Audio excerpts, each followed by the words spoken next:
On behalf of Cambridge School Noida, I am honored to welcome you to this workshop dedicated to advancing knowledge and pedagogy in the fields of science and mathematics. As we embark on this collaborative journey, we recognize the importance of the role of teachers in fostering creative thinking, curiosity, and innovation. I take immense pride and pleasure in welcoming Professor Raghavan Rangarajan, the Dean and Professor at the School of Arts and Science, Ahmedabad University. Sir has been on the faculty of Theoretical Physics Division at the Physical Research Laboratory, Ahmedabad, for over 20 years before joining the Ahmedabad University.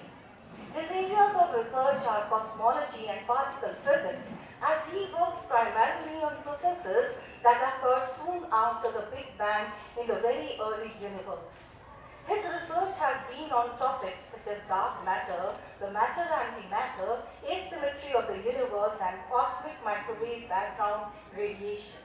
He obtained his PhD from the University of California, Santa Barbara in 1994 and his undergraduate degree from Princeton University in 1988.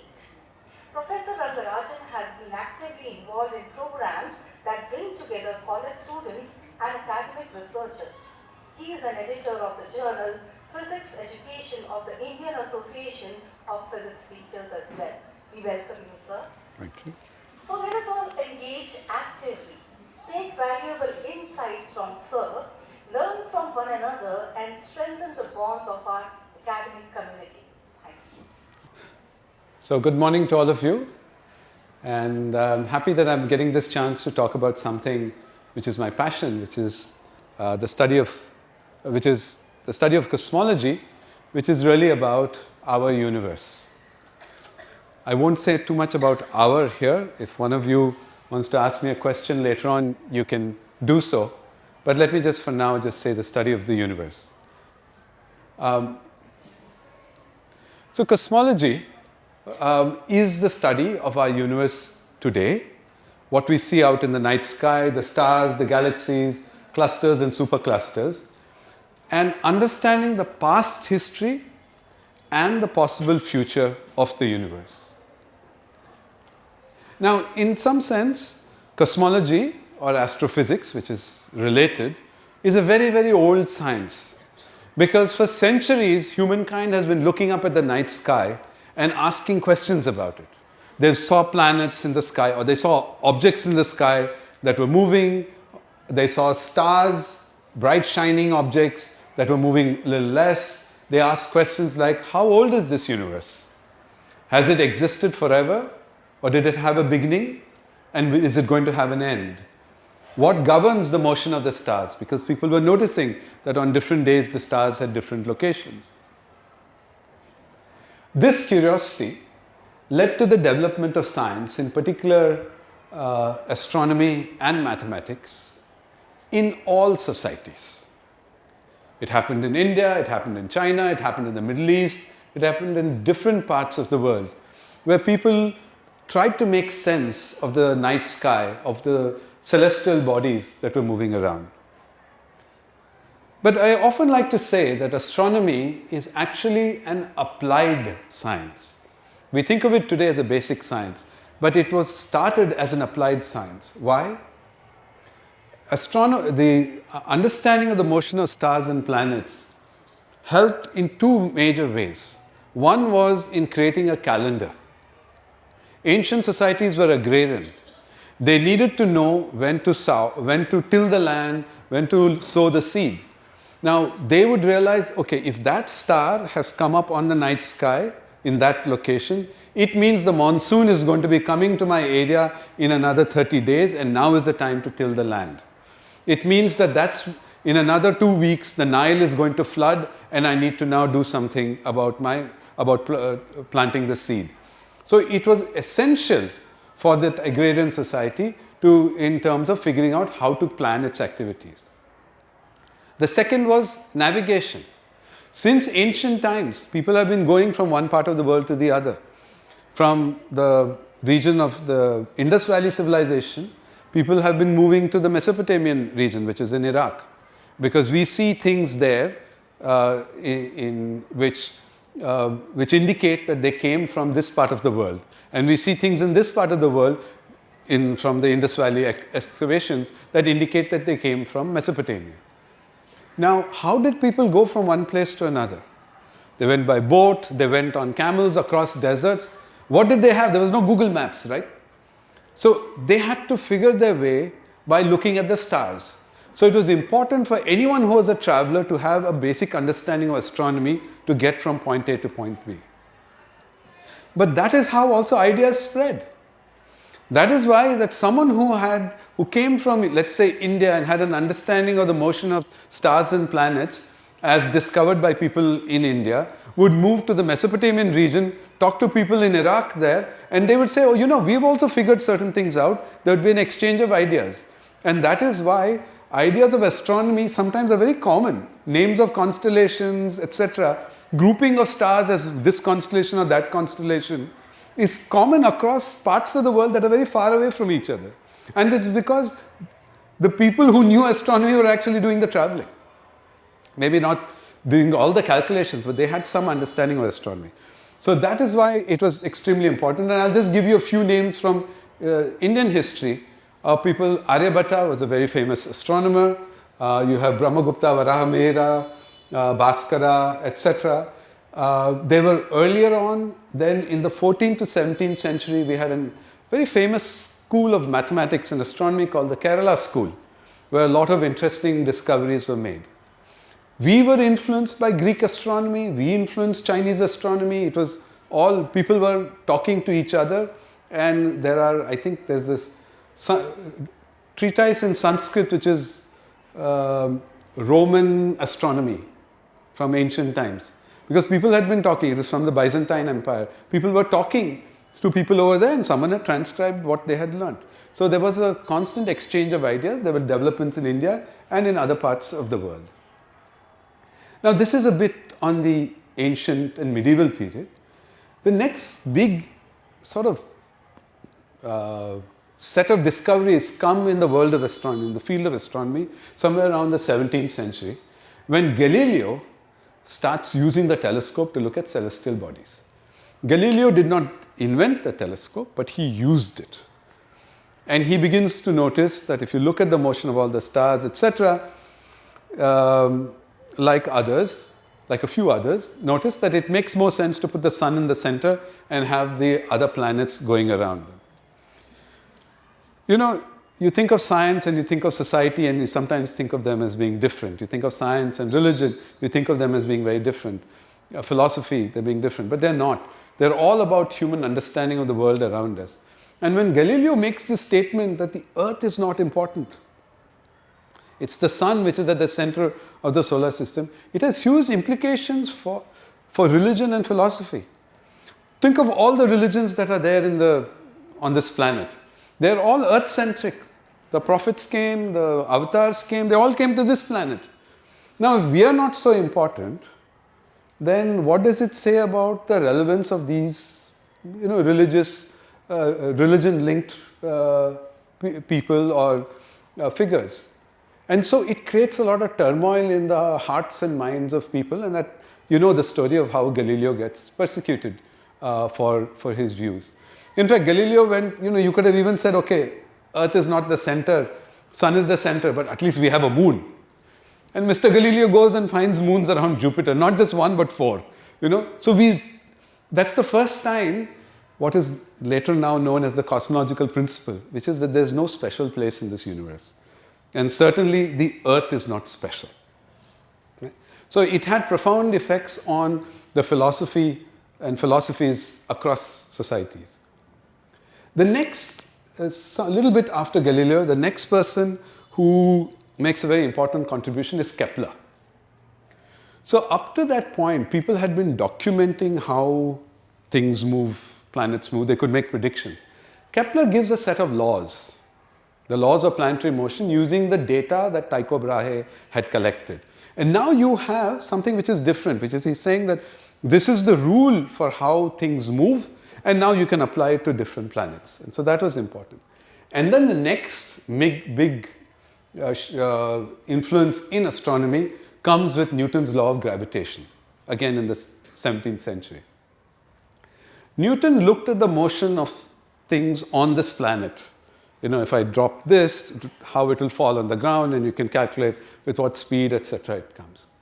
But then he makes this really huge jump in the understanding of gravity when he says that this rule that I'm giving you about how two objects attract each other is not just applicable to the Earth, which is the only entity with which he had any practical experience because he was on Earth. He said it also applies to Moon and Earth, it applies to Jupiter and the Sun. He had neither been to Jupiter nor gone to the Sun. And that is why, in school when you study Newton's universal law of gravitation, that universal is a huge thing there. Because it is saying that this experiment done on this Earth and the conclusions based on that are applicable across the universe. And so that was, it was an important theoretical development based on an experiment done in one very small part of the universe. The next important development in astronomy comes in the early 20th century when Einstein gives us the theory of general relativity. The theory of general relativity is a theory of gravity, and I'll say a little bit more about that. And that, when applied to the universe, gives you an understanding of how the universe evolves. Just to let you know, Einstein applied it to the universe, his theory, and got it wrong. Okay, but I'll talk more about that later on. And that's the way science develops. People come up with ideas, people make mistakes, someone else fixes it, or they fix it, and it keeps going on and on and on. Nothing is perfect in human understanding, and so there'll always be newer and better theories. It's not just people are geniuses and everything they say is right. They also get things wrong. Yeah. So what is the theory of general relativity? It's a theory of gravity. So you had Newton's theory of gravity, and now you have Einstein's theory of gravity, which is called general relativity, developed between 1907 and 1915. So how do we think of gravity? So if I think of how planets go around a sun, I say I have the sun here, and I have a planet which comes, let's say with some motion, with some speed. There's the gravitational field surrounding the sun, and so this Earth moves in the gravitational field of the sun and goes in a circular motion around the sun. Einstein did a complete paradigm shift. He said there's no such thing as a gravitational field. He said if I put the sun over here, it affects the space around it in such a way that another planet or a planet moving in that space, its motion gets affected. So his idea was that matter affects space, and other matter objects in that space are then affected by this modified space. So mass or energy of matter modifies space. This was a completely radical idea. You think about when you are studying in school, Coulomb's law, etc. You take an electron, you put another electron, and they move away from each other. Did anyone ever tell you that the space will get affected? See, space is the arena in which physical phenomena happen. We always thought of it as a very inert entity, not affected by the experiments that are going on there. You can have a gravitational, magnetic field, electric field in the space, but the space itself was not getting modified. What Einstein was saying is that the space itself is affected by the presence of matter there. And so it took some time for people to accept it. Now, where does one use Einstein's theory of gravity? So the first thing is, look, in school you study Newton's theory of gravity. If it's wrong, why are we teaching it to you? Because there's already this better theory, which is Einstein's theory of gravity, or the general relativity theory. It's because that when you're dealing with very large objects, okay, I shouldn't say very large objects, but for many of the things that we are actually doing calculations on this Earth, the theory of general relativity is not needed because you don't need things at a certain level of precision. But when you need to do calculations very close to a massive object with great precision. And I'll give you an example of that. Is GPS. How does your phone know where it is? What it does is it sends a signal to a mobile tower, and the mobile tower is sending it to 3 satellites.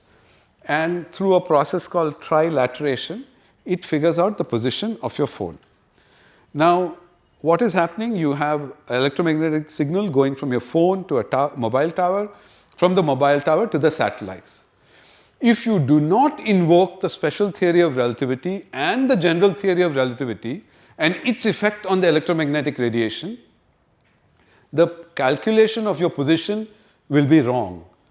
And in about 15 minutes, the calculation keeps getting worse with time. In 15 minutes, your position would be about 100 meters wrong, which means your Uber taxi would not find you. Okay? So you should thank Einstein that that all of this Google Maps, etc., works. You have to invoke it. Why? Because you need very precise calculations at that point. So the other place where you need you need to bring in general relativity is when you want to understand the evolution of the universe. Newtonian gravity will not work there. Works up to a certain point, but doesn't work beyond a certain point. And in all other cases, where we're not looking at things moving close to the speed of light like electromagnetic radiation. You don't need a certain level of precision. And if you're not looking at the universe, Newton's theory of gravity will work well for you. And that's why we teach it to you. But come to college, well, usually people study it in the masters. At my university, we offer it even to college students. You can study the theory of general relativity. So let's get back to what is cosmology. As I said, it's the study of our universe today, what you see in the night sky, galaxies, stars, superclusters, etc. How do we do it? We do it using telescopes and satellite-based instruments. So telescope is something on the ground. The advantage of doing things with a telescope on the ground is something goes wrong, you can fix it easily. The disadvantage is that the light signals coming from distant objects get distorted while coming through the atmosphere. They get scattered through the dust or the various molecules in the atmosphere. Therefore, we like to do some experiments where you basically are putting your telescope or your instrument on something that is orbiting the Earth. The disadvantage of that is that something goes wrong, you have to either abandon that experiment or it's very expensive. You have to send, it's very expensive to put the satellite there, and then you'll have to send someone there to go fix it. I don't know if some of you remember the Hubble Space Telescope, which gave us such beautiful images. After it went up there and they opened it up, etc., they found that the mirrors had not been ground down properly. And so the images were coming a little distorted. And a bunch of astronauts had to go into space and fix the Hubble telescope. Extremely expensive enterprise there. Okay, so that is how we study our universe today. But we now also want to know what was our past, and we want to know where we're going to go in the future. And understanding that, you do using the theory of general relativity. So you take all your observations today with satellite telescopes, satellites, etc., and then use the equations of general relativity. The major equation is called the Einstein's equations, and predict what's going to happen in the future, or try to understand what happened in the past. In a sense, for those of you who study Newtonian motion in 9th, 10th, 11th, 12th, if I give you the initial position, initial velocity of an object, you can, using Newton's laws, say where, something I took this and I threw it. If you know the initial position, initial velocity, you can calculate the trajectory. Or if this comes and hits me and I know where it hit me and with what velocity and direction it hit me, then I can track back in time as to where it came from. It's the same thing what we do in cosmology. We have a bunch of data today. We'll use the equations of general relativity to predict into the future or to figure out what happened in the past. So, if you really want to understand the universe, there are two things that must be done. One is figure out what's there today, and then do theoretical calculations and some observations of what was there. In fact, a lot of observations of what would have been there in the past. So we'll talk about the present. What's the structure of the universe, the dynamics, the composition, We'll talk about the past, and then we'll talk about the future. There's a question mark around next to the future. We actually know a lot about our past, down to 1 second after the Big Bang. The future, we still have a lot of doubts. And I'll explain that later, why. So what do you see in the present universe today? You'll see stars with planets, like the sun. You'll see galaxies, you see clusters of galaxies, you see grouping of clusters of galaxies into what are called superclusters with big empty spaces in between, which we call voids. So let's talk of stars and planets. Like our sun in any galaxy, there are billions of stars. And these stars are likely to have objects going around them that we call planets. Have we seen any of them? We have seen almost 6,000 planets now around other stars. Extra, we call them, about 5,800 of them have been discovered so far, exoplanets. That is a planet around a star that's not our sun. How do you discover a planet somewhere, some star some far away? There are two ways in which it is done. One is, let's say there's a star here and there's a planet going around it. You will not be able to see the planet. It's too small. But what you will be able to see is that the intensity of light coming from this star, whenever this is traversing it, will go down and then go back up. And it will do that with some period, because the planet keeps going around. And that way you can figure out what is the mass of the planet, the size of the planet, what is the period of the planet, etc., etc. So that is one way in which it is done. Then I have colleagues at my previous institution, Physical Research Laboratory, who are doing something very different. So, we think of the sun or a star here and a planet, and you think of the planet going around it, like Earth going around the sun, with the sun fixed. That's not correct. Actually, while this is going around, the sun also does a little bit of going around. Because the center of mass of this system is not the center of the sun, it is slightly away from the center of the sun. So the sun is doing this. Now, when an ambulance goes by, as it comes towards you, the frequency of the siren goes up. When it's going away, it goes down. That's called a Doppler effect. Similar, what is happening here is that you can't see this planet doing anything, but this is going back and forth. So the light coming from this star, its frequency is going up and going up when it's coming towards you, going down when it's going away from you. So from that, you can deduce that there's another object going around it, and you can figure out what is its size or what is its mass, etc. We call that red shift and blue shift of starlight. Red shift when the frequency goes down, blue shift when it goes up. And Mayer and Kellogg's got the Nobel Prize in 2019 for a discovery of an exoplanet orbiting a solar-type star. They were not the first to discover an exoplanet, that is a planet around another star. People had seen them around a pulsar, which is something called a neutron star with a strong magnetic field. But these were the first to find it around a solar-type star. So why was that so important, a sun-type star? Actually, we know this planet can't last forever. The solar system itself will collapse in 5 billion years. So humankind has already started the search for another planet. Now, what kind of planet? As I said, there are 6,000 planets we have already discovered, 5,800. We need a planet, first of all, that should have the same size, approximately, like that of the Earth. Why? Because then the gravitational effects of that planet will be similar to that on Earth. You've seen pictures of astronauts going to the moon, they're like jumping like this because the moon is so small, the gravitational effects are less there. If they went to Jupiter, they would be going like this because it's a very heavy planet. Has a high mass, more precisely. So if humankind is used to a certain kind of gravity, we have to find a planet that has the same size. Second, the atmosphere that's on the Earth is a function of the mass of the Earth. Because given the mass of the Earth, its gravitational field is of a certain kind, and those molecules will survive. So that's why we have a lot of nitrogen, oxygen. Moon has no atmosphere. because it is so light. I mean, I shouldn't say light and heavy. It has such little mass that it's not able to capture the gases. So if we want a planet on which humankind has to breathe oxygen and nitrogen, etc., then it has to be a planet of the same size and mass as the Earth.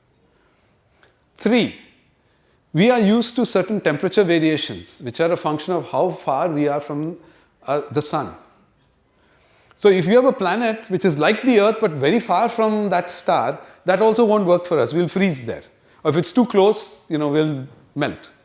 So the search is on for a planet that has a size and characteristics similar to the Earth and at a distance from a star that is like the sun and a distance similar to what we have in our Sun-Earth system.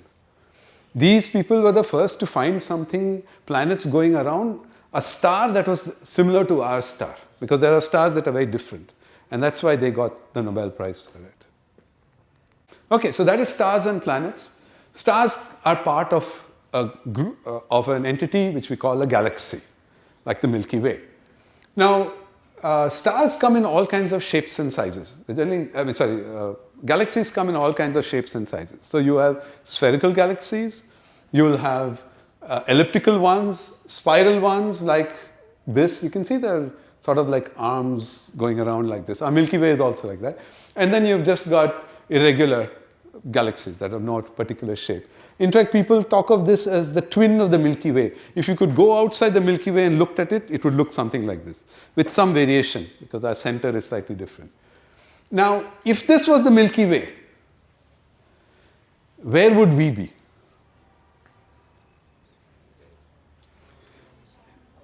We are in the outer edges. We are somewhere here of our galaxy. So what are we? We are carbon life forms sitting on a rock, going around a garden variety star, sitting at the edge of a galaxy. And we think we're very important. Okay? So that's our place in the universe. At the same time, it's impressive that we, carbon life forms sitting on this rock, are actually able to say something about the larger universe. So you can think of it in different ways. And what's at the center of our galaxy? It's a supermassive black hole. About 4 million times the mass of the sun. We have seen tons of these black holes now.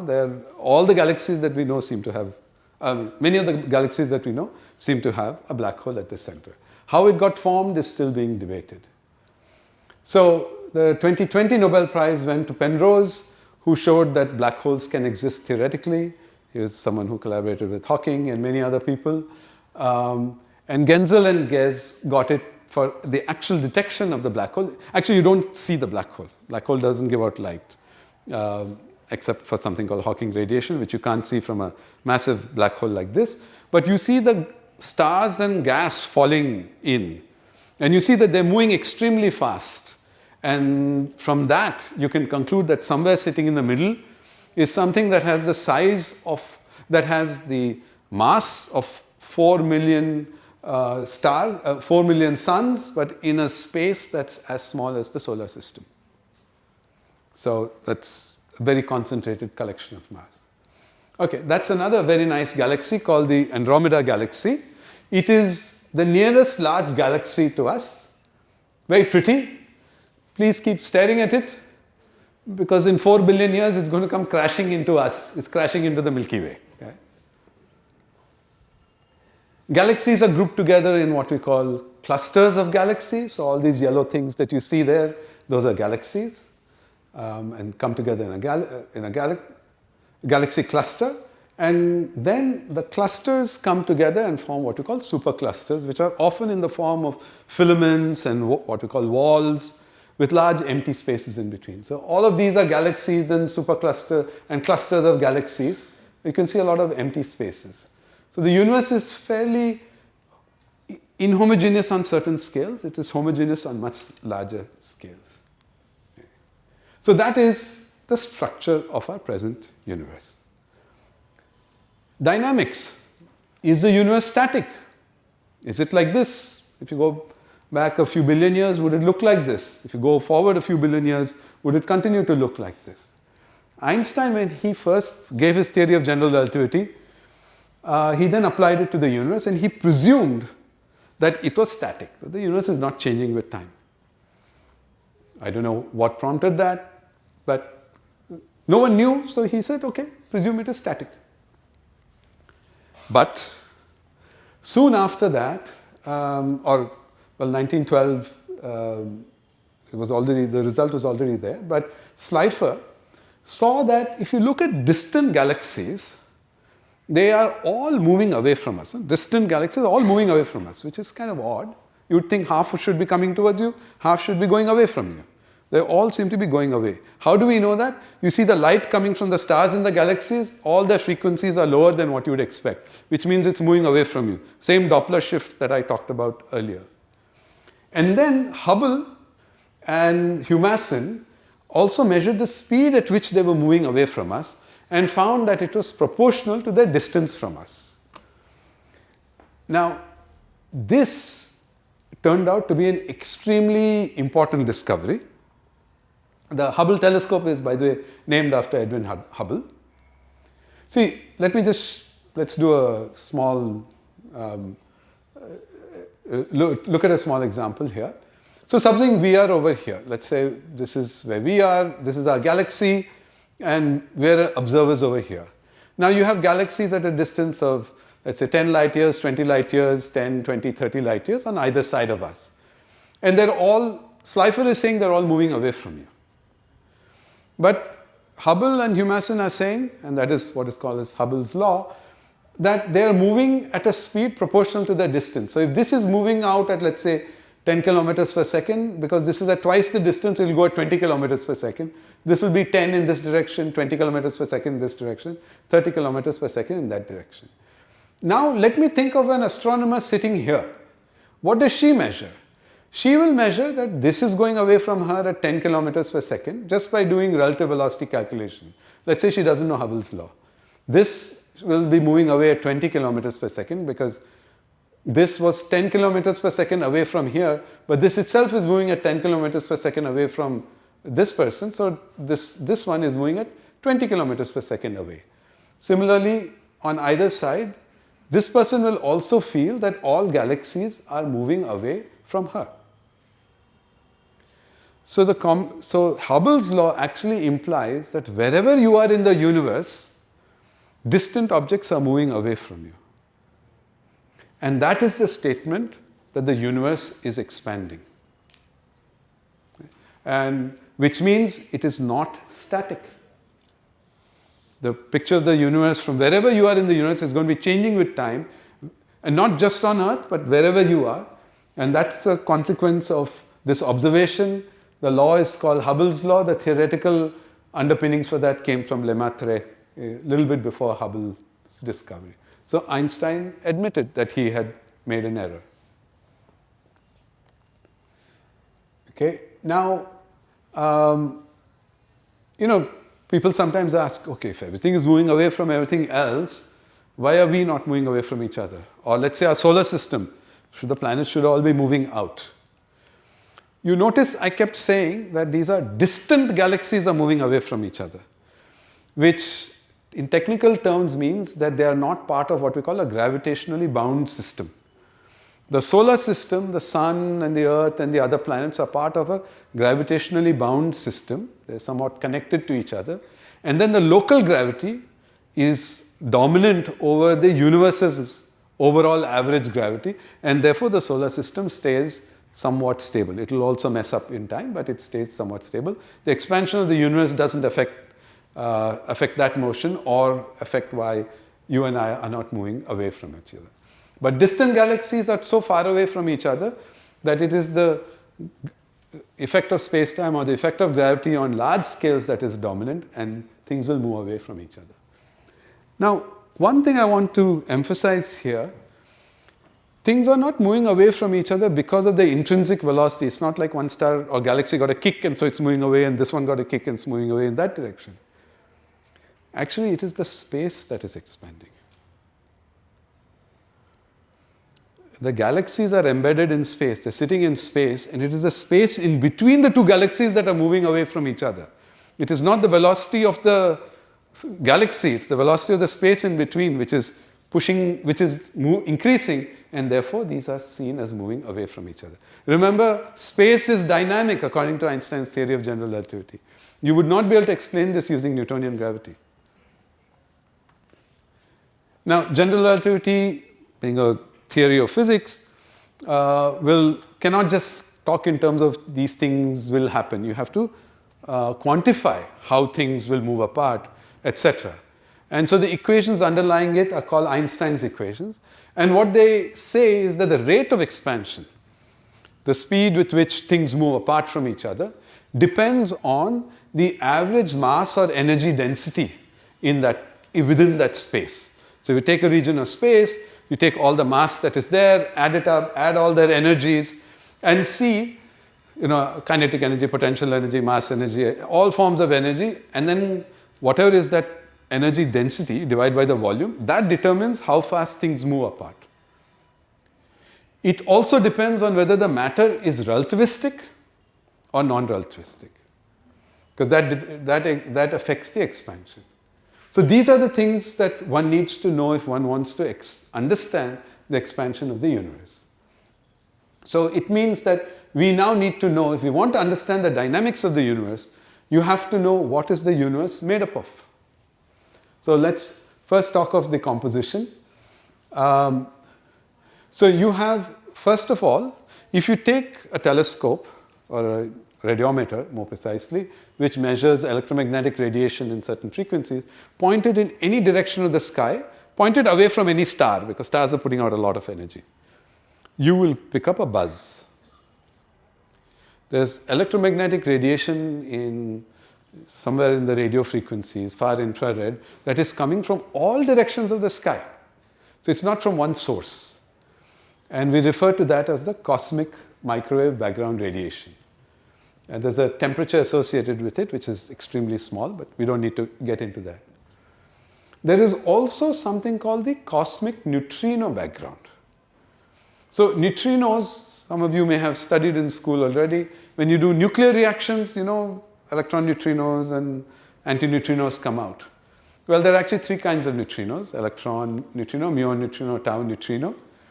And some of these neutrinos are left over from nuclear reactions that happened in the very early universe, and they are part of the cosmic neutrino background of the universe. So far, we have detected neutrinos in experiments, in colliders, neutrinos come from the sun, so we've detected those neutrinos also. But the cosmic neutrino background has not yet been discovered. We're pretty sure it's there. So neutrinos are extremely light particles. When I was in college, they used to tell us neutrinos are massless, but science makes new discoveries, so we know at least 2 of the 3 neutrinos have small mass. So that's about the relativistic matter in the universe, which is photons. Yes? What do we mean by relativistic? Thanks. Let me I should have clarified that. By relativistic matter, we mean things moving close to the speed of light. So the cosmic microwave background radiation is made up of electromagnetic radiation, which means it's made up of photons, which go at the speed of light. The neutrinos, because their mass is almost zero, they also move practically at the speed of light. So that's the relativistic stuff. Thanks. Yeah. Then you have the luminous matter, which is non-relativistic. So this is a picture, very nice picture of a galaxy. It's called the pinwheel galaxy, a spiral galaxy. And what is it made up of? It has stars and gas. What are stars like the sun made up of? They're made up of hydrogen, helium, etc.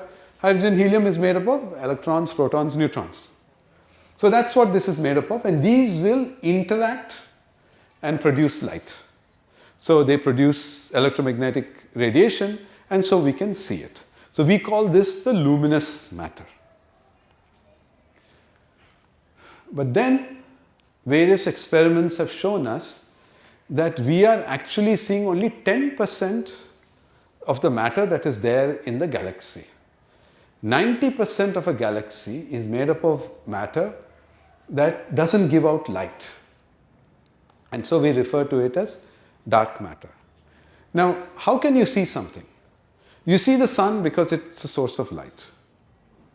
You see the moon not because it's a source of light, but because it reflects light.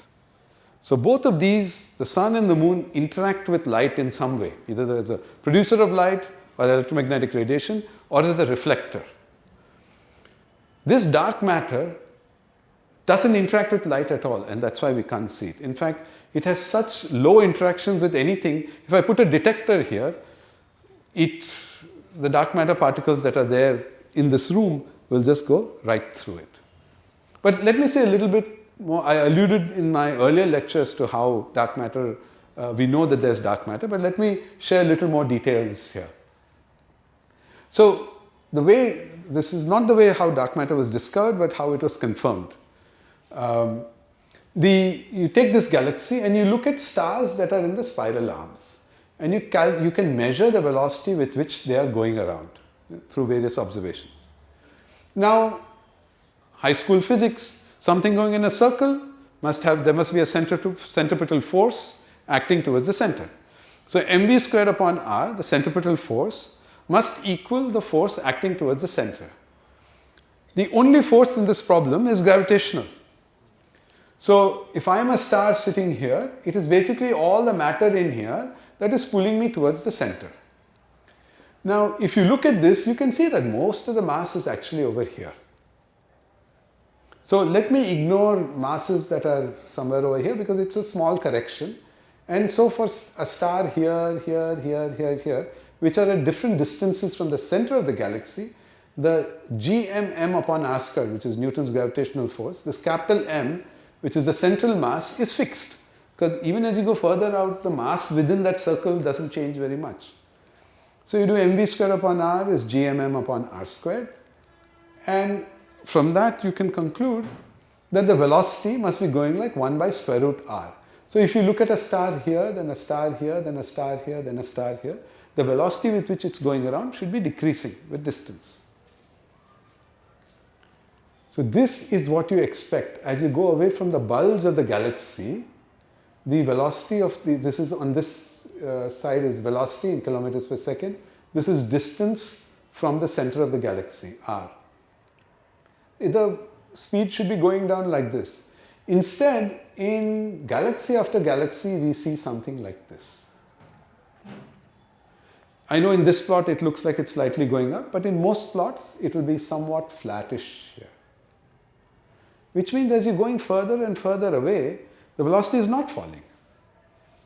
So something is wrong. So some people said Newton's laws are wrong. And so there are what are called modified gravity theories that change Newton's laws at large distances. Those have largely been, it's called modification of Newtonian dynamics. Those have largely been shown to be wrong or not consistent. So then something else was needed. So let me say that the velocity in those farther distances is constant with r. So I go back to my master equation, mv squared upon r is gmm upon r squared. If this mass is proportional to the distance, that is, as I move further out, the mass increases. What had we earlier presumed? Most of the mass is here, so if I go further out, it's basically only this mass. But as I go out, let's say the mass is increasing. Then you see if you put m is equal to ar, then all the r's will cancel and v is constant. But if m is equal to ar, that is, mass is increasing while the distance increases, then it clearly indicates that there is more mass in there than what we are seeing, because we are not seeing that matter as you go to larger distance. All the bright stuff is only in the middle. And that is how people concluded that there is more matter in the galaxy than what we are observing. Now, was this a small fraction? No. It turned out it was 90% of the galaxy. So when you see these pretty pictures of galaxies, you're seeing only 1/10 of the picture. Most of the mass out there is not observable. It's in our galaxy, in all galaxies, it is there in this room. As I was saying earlier, when I move my hand like this, the dark matter is just going through my hand because it's not interacting with my hand. This is not a new discovery. We have known about dark matter since the 1930s. It is now 2025. We have, from various observations, recognized that in many astronomical objects, there is additional matter there, which is having a gravitational effect. But what is the particle that makes it up? So like Earth, if you ask me, I'll say basically it is atoms, and atoms are made up of protons, neutrons, and electrons. End of story. We know what this place is made up of. But the dark matter, we don't know what is the particle making it up. And we have done experiments and experiments to try to find it, and we haven't succeeded so far. You've all heard of the Large Hadron Collider, which discovered the Higgs boson? Okay, that experiment cost only $8 billion. Okay, pretty cheap. It had two jobs to do, just two jobs to do. One was discover the Higgs boson, and the other was hopefully discover the dark matter particle. We have gotten paisa vasool on only $4 billion. We've discovered the Higgs boson, but we could not discover the dark matter particle. Maybe the collider is not the right machine to discover it. It may be in a mass range that is out of the range of this experiment. Who knows? Maybe one day one of you will discover the dark matter candidate, or the dark matter particle. Please let me know when you do it. Okay. So, it's kind of embarrassing. Your galaxy is there, 90% of it you don't know what it's about. Yes? Sir, I have a question. Is it okay if I ask now? Sure. If it's brief, otherwise I'll answer later. Yeah. So, like, according to your observations, have you seen the amount of matter which is extra? Yes. We call it dark matter. Is it dynamic, as in dynamic in terms of time, or is it constant? Yes. So the amount of dark matter in the universe as a percentage of the matter of the universe changes with time. It changes with time. Like in the same space, the amount of matter. Yes. Okay. It changes with time. Yeah.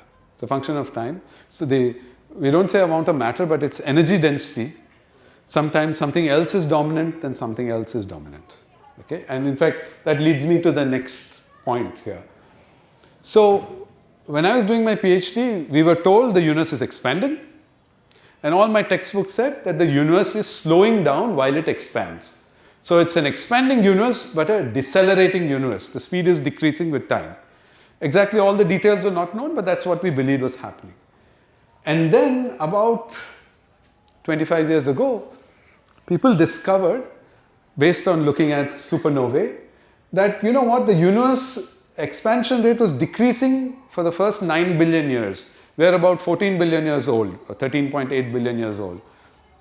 For the first 9 billion years, it is true it was expanding but slowing down, but in the last 5 billion years, it has speeded up. And so right now, we are in an accelerating universe, expanding and speeding up. Earlier, it was expanding but slowing down. Lots of observations have confirmed this. The earlier period of deceleration is understood because in that first 9 billion years, it was dark matter that was the dominant matter or energy source in the universe. In the last 5 billion years, something else took over from the dark matter. We don't know what it is, and so we refer to it as dark energy. Now, you can explain it either by modifying Einstein's equations of general relativity, by adding something called the cosmological constant, or by saying that there is some new field that pervades the universe and causes space to expand faster with time. We are familiar with fields, magnetic fields. There are magnetic fields all within galaxies, outside of galaxies, etc. There's something else which we call the quintessence field. But no one has detected it yet, whether it's a modification of Einstein's theory of general relativity or this quintessence field, who knows what is the correct answer. Whatever it is referred to as dark energy. Now, so we've talked about the composition of our universe. We have these background photons and neutrinos, protons, neutrons, and electrons, which make up the luminous matter. We have dark matter and we have dark energy. Now, you have to also quantify which is more dominant. So you take some large region of the universe and you find out the average energy density there, or the energy density averaged over that volume. You include all energy, kinetic energy, potential energy, mass energy, etc. Today, it turns out that the energy in photons and neutrinos is just negligible. Forget about it. The energy in protons, neutrons, and electrons is about 5%. The dark matter is about 27%. In galaxies it's higher, but overall in the universe about 27%, and 68% is dark energy. Was it this composition way back, if you go back in time? No. There was an earlier period of the universe when photons, neutrinos and other things were the dominant. Relativistic particles were dominant. So this was about the present. This is the data we know about what the universe is like today. And now I can use this to figure out what it was like in the past and what it might be in the future. So it is really important that we know the structure of the universe, the dynamics of the universe, and the composition of the universe, because without that, you can't do back calculations, nor can you do future predictions. And the future. So the questions one could ask is, was the universe always like the present? We know it's dynamic, so it's probably not. But in what ways was it different from what it is in the present? Will the universe continue to be like the present with some modification in time? So let's first talk about the past. So all distant galaxies are moving away from each other. We know that from Hubble's law and the observations, which indicates the universe is expanding. So you take all distant galaxies, they're all moving away from each other. So if you go back in time, all the material, that is, if you take this sort of region and you're saying it's moving away from each other, if you go back in time, the same amount of matter would have been in a smaller and smaller volume. So if you keep going back in time 14 billion years, each small region of space would have had a very high concentration of matter. We also know from our equations that it would have been an extremely hot place, very energetic, so much so that molecules will break down, atoms will break down, even protons and neutrons will break down into quarks. So this very early period is a period of very high density of matter, extremely hot, extremely energetic, filled up with the elementary particles at very high energies. So you'll have quarks, electrons, neutrinos, muons, dark matter particles, what have you. And we also know from our calculations that these regions would have been expanding very fast. This initial state of extreme high concentration of matter in small regions with extremely high energy particles and the space expanding very fast is what we refer to as the Big Bang. So the Big Bang is that initial state. This initial state when all this matter which is concentrated is moving out extremely, extremely fast and at very high energies. The term Big Bang is a misnomer. Incidentally, it was coined by an opponent of the model, Sir Fred Hoyle, who didn't believe in it. And he said, can you have something like a Big Bang in the early universe? Said it on the radio and the name stuck. Many people think of the Big Bang like how a firecracker explodes. You have a concentration of matter in some place and it explodes and all the matter moves out. The Big Bang is not an explosion of matter in space. It is an explosion of space, carrying with it matter. So you have to conceptually think differently. So in some region, you have a lot of matter. Because the space is moving apart, remember space is dynamic, it's taking matter along with it, and that is the Big Bang. Okay, so that happened about 13.8 billion years ago. Exactly what happened at that time, we don't know, and I'll say a little bit more about it. What happens after the Big Bang? I mean, you and I were not created at that time, right? It's 14 billion years ago. Something must have happened in between. So in the first second, you have a hot, we call it the primordial plasma of all these particles. They're just moving around, interacting with each other. You have quarks and electrons, dark matter. At some point, quarks come together and form protons and neutrons. About a microsecond after the Big Bang is when protons and neutrons appear in the universe. Prior to that, it's quarks. Between 1 second and 3 minutes is when the first light nuclei are created in the universe, not atoms. It's too hot for an atom at that point. The hydrogen nucleus is simple. It's just a proton, so you don't have to do anything. Deuterium is created, proton plus neutron together.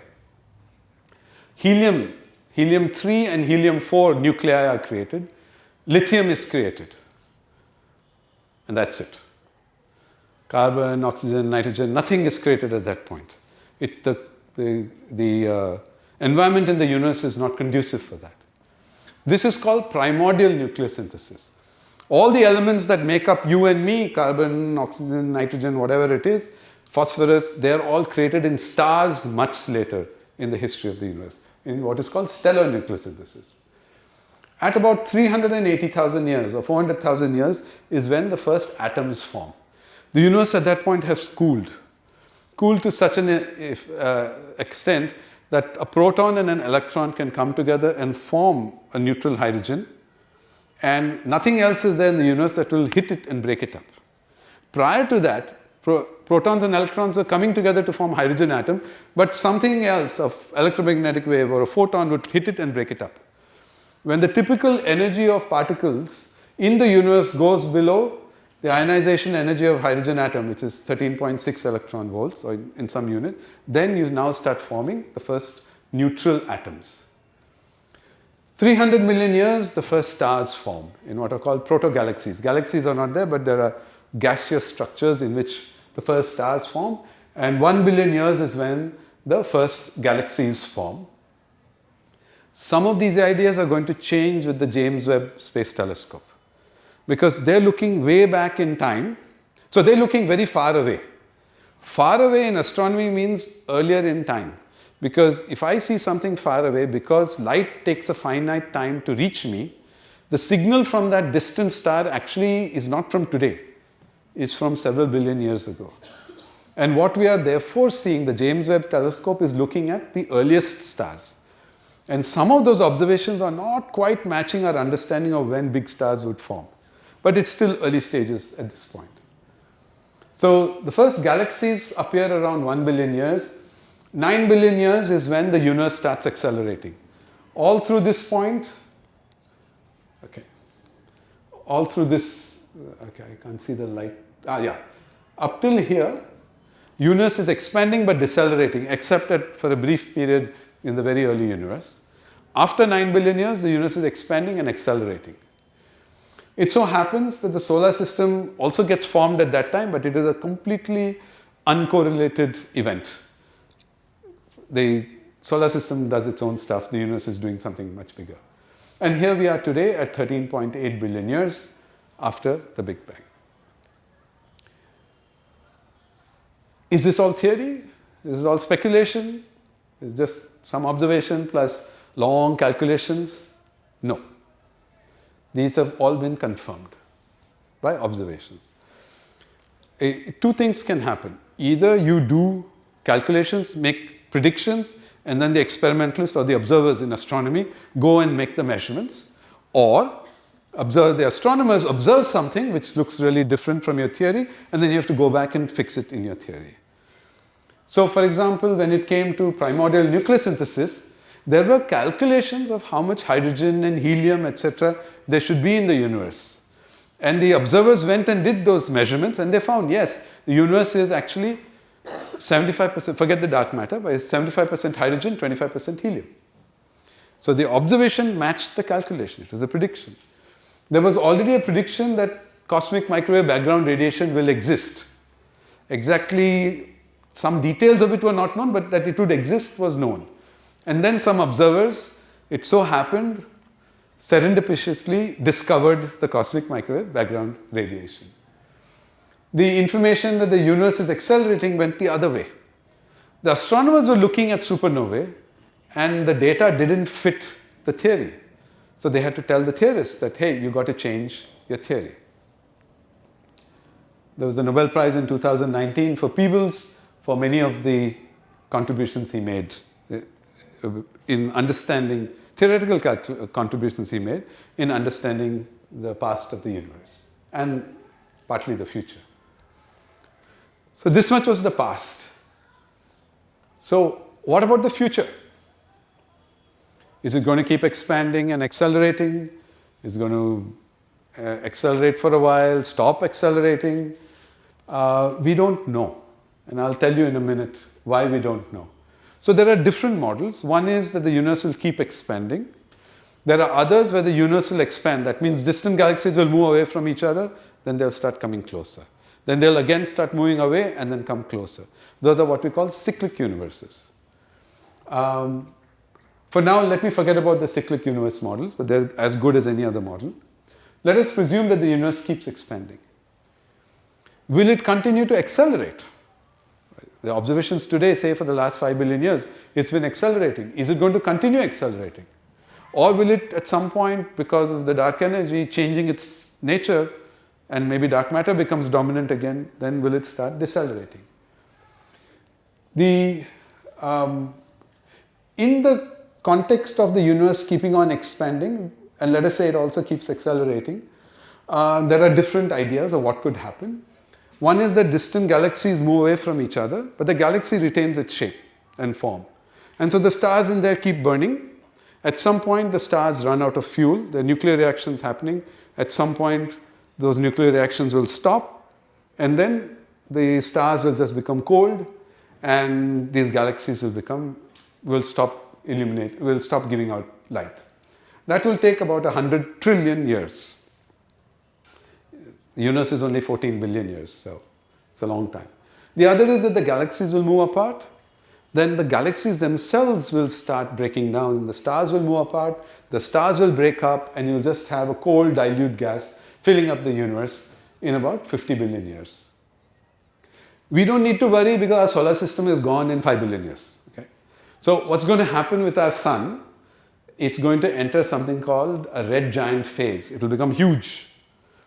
The temperatures will keep rising on the Earth, so the water will evaporate, and after that, the size of the sun could become so huge that the radius may be larger than the orbital radius of the Earth. So it will just subsume the Earth, or the Earth gets kicked out in some scenarios.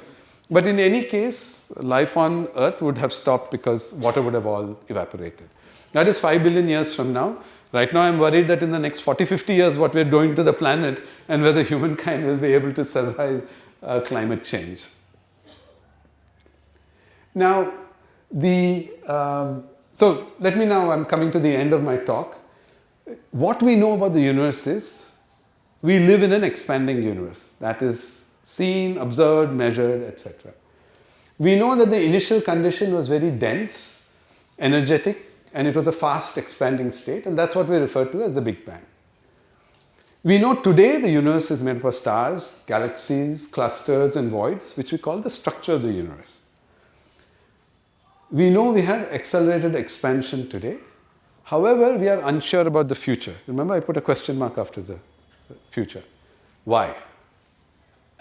The answer is because we don't know what is driving this acceleration. This dark energy, I had a slide that said maybe I have to change my equation or I have to introduce some new field. Unless you know what is the cause of this accelerated expansion and therefore how it will change in time, I can't tell you about the future. So experiments are on to discover to what is the nature of this dark energy. Once we have that information, then if I come back in 10 years, I can tell you a little bit more about the future of our universe. So what are the outstanding issues for all of you people little back of the room? These are the problems that you will have to solve for us. One is, why the Big Bang? What is this initial state that went like this? The general theory of relativity cannot answer that question. Why? See, Einstein's theory of gravity, the theory of general relativity, is a classical theory. There's no quantum mechanics in it. But at those early times, the energy of particles is so high that you need to bring in quantum mechanics. So you need what is called a quantum theory of gravity. There are some sort of ideas. Some of you may have heard of something called string theory. There's something called loop quantum gravity. These are all models of quantum gravity, ideas of quantum gravity. No one knows which of those is right, and no one can even make any of them fully consistent. Unless you have a quantum theory of gravity, you can't answer the question as to what happened at the Big Bang. Our current theories are not applicable there. What is the dark matter? As I told you, if the Large Hadron Collider finds it, great. But if it doesn't, we're going to be very stuck in terms of understanding what is making up 90% of our galaxy. And lastly, can't make a definitive prediction of the future as some parameters are not measured yet. The parameters are about dark energy. What is the nature of dark energy? How is it changing with time? When we know the answer to that, then only will we be able to answer what is the future of the universe. Thank you, folks. That's what I wanted to share with all of you about the story of our universe.